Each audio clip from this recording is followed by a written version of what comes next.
குண்டலினி சித்தர்களின் அமுசுரபி. நம் உடலுக்குள் உறங்கி கிடக்கும் ஒரு மாபெரும் பிரபஞ்ச சக்தியை பற்றி சித்தர்கள் மிக தெளிவா பாடி வச்சிருக்கிறார்கள். அந்த மகாசக்திக்கு அவர்கள் சூட்டிய பெயர்கள் தான் எத்தனை எத்தனை. வாலப்பெண், குண்டலினி, புரிட்டகாயம், மூல அனல், ஓசை எழு மந்திரம் என பல பெயர்களில் இதனை அழைக்கிறார்கள். குறிப்பா வாலை என்ற பெயர் மிகவும் முக்கியமானது. வாலை என்றா இளமையானவள் என்னும் 16 வயதுடைய குமரிப்பெண் என்னும் பொருள்.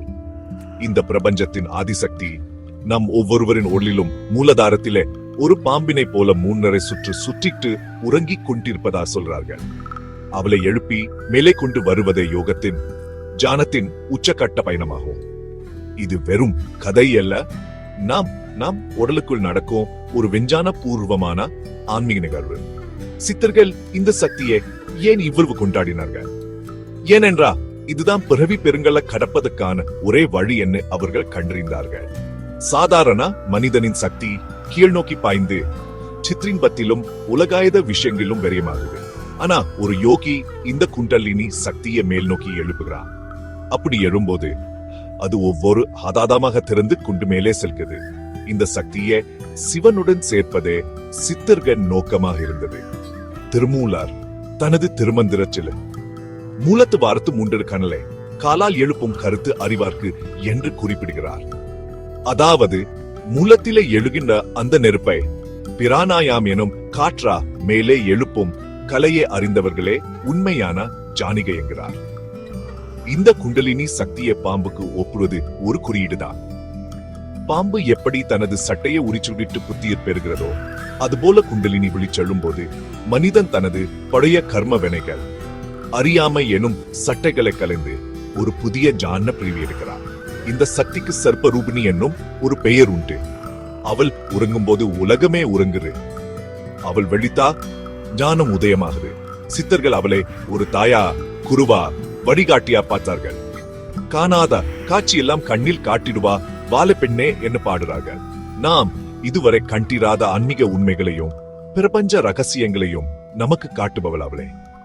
அவளை எழுப்புவது என்பது ஏதோ மந்திரங்களால் மட்டும் சாத்தியமாவதில்லை. அதுக்கு முறையான குருவின் வழிகாட்டுதல், பக்தி, வைராக்கியம் மற்றும் தொடர்ச்சியான சாதனா, அதாவது ஆன்மீக பயிற்சி தேவை. போகர் தனது பாடலில் பாசபந்தம் மற்றவர் கேட்கிட்டும் இந்த பாக்கியம் என்கிறார். உலக பற்றுகளை அறுத்து மனதை ஒருமுகப்படுத்தி உடலை தூய்மையாக வைத்துக் கொள்பவர்களுக்கு மட்டுமே இந்த தெய்வீக சக்தி வசப்படும். குண்டலினி என்பது வெறும் ஒரு ஆற்றல மட்டுமல்ல, அதுவே அறிவின் சூடர், கருணையின் ஊற்று, ஆனந்தத்தின் பிறப்பிடம். அந்த சக்தியை நம்முள்ளே உணர்வதும் அதை மேல்நோக்கி பயணிக்க செய்வதும் தாம் மனித பிறவியின் உன்னதமான லட்சியம் என்று சித்தர்கள் அறுதியிட்டு சூறுகிறார்கள். உடலே பிரபஞ்சம், ஆதாரங்களும் நாடிகளும். அண்டத்தில் உள்ளதே பிண்டம், பிண்டத்தில் உள்ளதே அண்டம் என்பது சித்தர் வாக்கு. அதாவது இந்த பிரபஞ்சத்திலே என்னவெல்லாம் இருக்கிறதோ அவை அத்தனையும் இந்த மனித உடலுக்குள்ளும் இருக்கிறது என்பதே இதன் பொருள். இந்த உடலை ஒரு கோவிலா பார்த்தார்கள் சித்தர்கள்.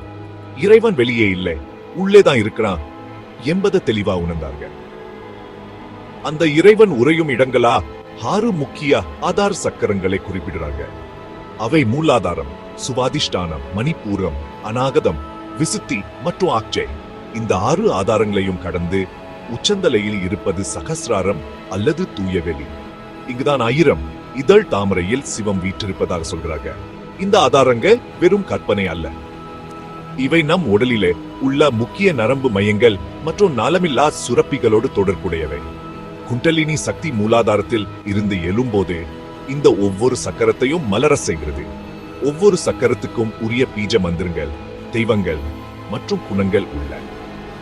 உதாரணமாக மூலாதாரத்தில விநாயகரும் மணிப்பூர்கத்தில திருமாலும் ஆக்ஞையில் சிவசக்தியும் இருப்பதாக குறியீடா சொல்வார்கள். இது மும்மூர்த்திகளும் நம் உடலிலேயே இருக்கிறார்கள் என்பதை காட்டுகிறது. நட்ட கல்லை தெய்வம் என்று 4 புட்பம் சாத்தியே என்று பாடிய சிவாக்கியர் போன்ற சித்தர்கள் உண்மையான தெய்வம் உடலுக்குள் தான் இருக்கிறது என்பதை அணித்தரமா வலியுறுத்தினார்கள். இந்த ஆதாரங்களை இணைக்கும் பாலங்களா இருப்பது நாடிகள். நாம் உடலிலே 72,000 நாடிகள் இருப்பதாக சித்தர்கள் கணக்கிட்டுள்ளனர். இவ கண்ணுக்கு தெரியாத சூட்சுமான ஆற்றல் குழாய்கள். இவற்றில் 3 நாடிகள் மிக முக்கியமானவை. அவை இடலை, பிங்கலை மற்றும் சுழுமுனை. இடகலை நாடியை சந்திர் நாடி என்னும், பிங்கலை நாடியை சூரிய நாடி என்றும் அழைப்பார்கள். இடகலை நம் இடு நாசியிலும் பிங்கலை வலது நாசியிலும் இங்குகிறது. சொழுமுனை நாடி இந்த 2க்கும் மத்தியில் தண்டுவடத்தின் உள்ளே செல்கிறது. சாதாரண மனிதர்களுக்கு இடகலை பிங்கலையில மட்டுமே பிராண ஓட்டம் இருக்கும். ஆனா யோகிகளுக்கு சுழுமுனை நாடி திறந்து குண்டலினி சக்தி அதன் வழியா மேல் நோக்கி பயணிக்கும். இந்த நாடிகளின் இயக்கமே நம் உடலின் வெப்பத்தையும் மனநிலையையும் தீர்மானிக்கிறது. சூரிய மண்டலம் உடலுக்கு வெப்பத்தையும் வீரியத்தையும் கொடுக்கிறது. சந்திர மண்டலம் உடலுக்கு குளிர்ச்சியையும் அமைதியும் தருகிறது. இந்த 2ம் சமநிலையில் இயங்கும் போது உடல் ஆரோக்கியமாக இருக்கும். இந்த 2ஐயும் கடந்து சுழுமுனையில பிராணன் பாயும் போதுதான் ஆன்மீக அனுபவங்கள் சாத்தியமாகின்றன. அந்த சுழுமுனையின் மையத்தில் இருக்கும் அக்னி மண்டலத்தில்தான் குண்டலினி எனும் நெருப்பு பயணிக்கிறது. இந்த உடல் அமைப்பை முழுமையாக புரிந்து கொண்டதாதான் சித்தர்களால் நோய்களை வென்று மரணத்தையும் தாண்டி வாழ முடிந்தது. மூச்சு காற்றின் மகத்துவம். பிராணாயாம் ரகசியம். ஏற்றி இறக்கி இருகாலும் பூரிக்கும் காற்றை பிடிக்கும் கணக்கறிவார் இல்லை என்கிறார் திருமூலர்.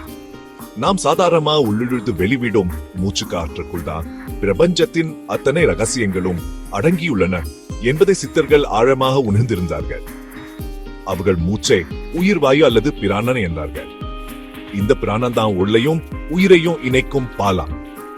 ஒரு மனிதனுக்கு இத்தனை மூச்சுதான் பிறக்கும் போதே கணக்கிடப்பட்டுள்ளது என்னும், அந்த மூச்சை சிக்கனமா பயன்படுத்தினா ஆயுளை நீட்டிக்கலாம் என்னும் அவர்கள் நம்பினார்கள். அதுக்காக அவர்கள் உருவாக்கிய ஒரு உன்னதமான கலைதான் பிராணாயாம். பிராணன் ஆயாமம், அதாவது பிராண சக்தியை முறைப்படுத்துதல் அல்லது கட்டுப்படுத்துதல் என்பதே இதன் பொருள். பிராணாயாமம் என்பது வெறுமனே மூச்சை இழுத்து விடுவதல்ல, அது ஒரு நுட்பமான அறிவியல். இடகலை பிங்கலை வழியா ஓடும் பிராண சக்தியை சமன்படுத்தி சுழுமுனை நாடியை திறப்பதே அதன் முக்கிய நோக்கம். இடது நாசி வழியாக மூச்சை உள்ளிழுத்து சிறிது நேரம் உள்ளே நிறுத்தி பின்னர் வலது நாசி வழியா வெளியே விடுவது என பலமுங்கள் இதுல உள்ள இந்த கும்பகம் அல்லது மூச்சைக்குள்ளே நிற்கும் பயிற்சி தான் மிக முக்கியமானது. அப்போதுதான் பிராண சக்தி உடலில் தங்கி குண்டலினியை தட்டி எழுப்பும் வேலையை செய்கிறது. காற்றை பிடிக்கும் கணக்கறிந்த வல்லார்க்கு சூற்றை உதைக்கும் குறியதுவாமே என சித்தர்கள் பாடியது இதனதான். மூச்சை கட்டுப்படுத்த தெரிந்தவன் யமனையே வெல்லலாம் என்பது இதன் பொருள். சித்தர்கள் 10 வகையான வாயுக்கள் உடலில் இயங்குவதாக கூறுகிறார்கள். அவற்றுள் பிராணன், அபானன், வியானன், உதானன், சமானன் ஆகிய 5 வாயுக்கள் முக்கியமானவை. பிராணன் மேல் நோக்கி இயங்கி இதயத்துக்கு சக்தி அளிக்கிறது. அபானன் கீழ் நோக்கி இயங்கி கழிவுகளை வெளியேற்றுகிறது. ஒரு யோகி பிராணாயாமத்தின் மூலம் கீழ் நோக்கி பாயும் அபான வாயுவை மேல் நோக்கி திருப்பி மேல் நோக்கி இயங்கும் பிராணனுடன் இணைக்கிறார். பிராணனும் அபானனும் மணிப்பூரகத்துல ஒன்று சேரும் போது அங்கு ஒரு வெப்பம் உண்டாகி அதுவே குண்டலினி சக்தியை தூண்டுது. இந்த வாயுக்களின் ஈக்கத்தை உணர்ந்து அவற்றை ஆளும் கலையே யோகத்தின் அடிப்படை. தமிழ் மொழியின் எழுத்துக்களும் கூட இந்த ஆன்மீக ரகசியம் பொதிந்துள்ளது. ஆயனும் உயிர் எழுத்து பிராணனையும், உயனு எழுத்து அபானனையும், மாயனும் மெய் எழுத்து 2ஐயும் இணைக்கும் சுழுமுனையையும் குறிப்பதாக சொல்வார்கள். இணைந்த ஓம் எனும் பிரணவ மந்திரம் இந்த பிராண சக்தியின் இயக்கத்தையே குறிக்கிறது. உடலின் மூலமாகிய மூலாதாரத்தை மூலதுவார என்னும், பிரபஞ்ச சக்திகள் உள்ளே வரும் வழியே வாசல் என்னும் சித்தர்கள் குறிப்பிட்டனர். இப்படி நம் மொழி, உடல், மூச்சு என அனைத்திலும் ஆன்மீகத்துக்கான வழிகளை அவர்கள் விட்டு சென்றிருக்கிறார்கள். பிராணாயாம் என்பது ஆயுளை நீட்டிக்கும் ஒரு பயிற்சி மட்டுமல்ல, அது ஞானத்தை அடையும் ஒரு திறவுகோல். சிவானந்த பெருவெளி குண்டலினியின் இறுதி பயணம். குண்டலினி சக்தி மூலாதாரத்தில் இருந்து வழிச்செறிஞ்சு ஒவ்வொரு ஆதாரமா கடந்து மேலேறும் பயணம் ஒரு அற்புதமான ஆன்மீக அனுபவம். அது வெறும் ஆற்றல் நகர்வு மட்டுமல்ல, உணர்வு நிலைகளின் மாற்றம். ஒவ்வொரு சக்கரத்தை தொடும் போதும் யோகிக்கு புதிய சித்திகளும் தெய்வீக அனுபவங்களும் கிடைக்கும். மணிப்பூரகத்தை கடக்கும் போது உலக பற்றுகள் அகலும். அநாதத்தை தொடும்போது பிரபஞ்ச அன்பு சுருக்கும். விசுத்தியை அடையும் போது வாக்கு வன்மை உண்டாகும். இறுதியா புருவ மத்தியில் உள்ள அச்சா சக்கரத்தை அடையும் போது நான் என்ற அகந்தை அழிந்து உள்ளொளி பேக்கும். இங்குதான் இடகலை, பிங்கலை, சுழுமுனை ஆகிய 3 நதிகளும் சங்கமிக்கின்றன. இதான் திரிவேணி சங்கமம் என்று குறியீடா சொல்வார்கள். அக்ஞா சக்கரத்தையும் கடந்து குண்டலினி தேவி உச்சந்தலையில் உள்ள சகசிராரத்தை அடைகிறார். 1000 இதழ்கள் கொண்ட தாமரை மலராக வர்ணிக்கப்படும் இந்த இடத்தில் பரம்சிவன் பேரொளி வடிவமா வீற்றிருக்கிறார். உறங்கி கிடந்த சக்தி தன் நாயகனான சிவனை அடையும் இடம்தான் இது. இந்த இணைதலே சிவசக்தி சைக்கியம். அப்போது யோகியின் உடலில் பேரின்ப பெருவெள்ளம் பாயும். உச்சந்தலையில் இருந்து அமுதம் சுரந்து உடல் முழுவதும் பரவி உடலை அமர்த்துவம் வாய்ந்ததா மாற்றும். இந்த நிலையத்தான் அமுதன்லே சச்சிதானந்தம், சிவானந்தம் என பலவாரா சித்தர்கள் கொண்டாடுறார்கள். உச்சிக்கு மேலோர் ஊரு சுனையேறி வச்ச சூழினில் வாய்மடுத்துன்பார்க்கு அச்சம் இல்லை அணுகா யமனே என்று பாடுறார் ஒரு சித்தர். இந்த உச்சக்கட்ட அனுபவத்தில் நான் எனதின வேறுபாடுகள் மறைந்து எல்லாம் ஒன்றே என அத்வைத நிலை சித்திக்கும். யோகி தன்னையே பிரபஞ்சமாகவும் பிரபஞ்சத்தையே தானாகவும் உணர்வான். காலமும் இடமும் கடந்து பிறப்பு இறப்பு அத்த பெருவெளியில் அவன் கரைந்து போவான். இது வார்த்தைகளா விவரிக்க முடியாத ஒரு ஆனந்தன்லை. பட்டினத்தார் காண கண் சுடுமோ கட வண்ண மாயமோ என்று வியப்பது போல இந்த அனுபவத்தை அடைந்தவர்கள் அதை மம்னத்தாலேயே உணிச்ச முடியும். குண்டலினியின் பயணம் என்பது உள்ளே நடக்கும் ஒரு பிரமாண்டமான சிவராத்திரி. அறியாமை எனும் இருள் விலகி ஜானா எனும் ஒலி பெக்கும் தெய்வீக இருவாது. இறுதியில் சித்தர்கள் கண்டறிந்த உண்மை இதுதான். முக்தி என்பது எங்கிருந்த பிறகு அடையும் ஒரு லோகம் அல்ல. அது இந்த உடலோடு இந்த வாழ்விலேயே அடையக்கூடிய ஒரு பேரனுபவம். குண்டலினி யோகம் அந்த அனுபவத்தை அடைவதற்கான ஒரு நடைமுறை விஞ்ஞானம். நம்முள்ளே உறங்கும் சக்தியை எழுப்பி அதை சிவத்துடன் இணைப்பதன் மூலம் ஒவ்வொரு மனிதனும் சிவனாகவே மாற முடியும் என்பதே சித்தர்களின் அசைக்க முடியாத நம்பிக்கை. அந்த பயணத்தின் ஒவ்வொரு படியும் அவர்கள் தங்கள் பாடல்களை நமக்காக பதிவு செய்து வச்சுள்ளார்கள். அந்த வழியில் பயணிப்பதே மனித பிறவி எடுத்ததன் முழுமையான பயனாகும்.